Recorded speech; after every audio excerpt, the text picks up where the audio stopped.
guys, kakanta ko ngayon ng Star ng Pasko. So, New Year na ngayon kaya ang ingay dito.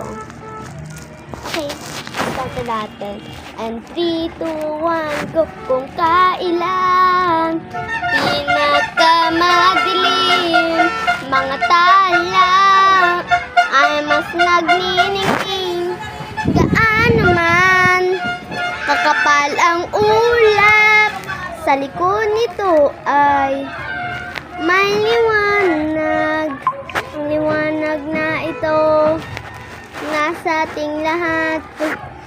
May sinag ang bawat pusong bukas.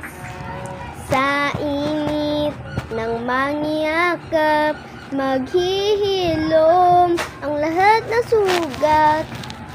Ang nagsindi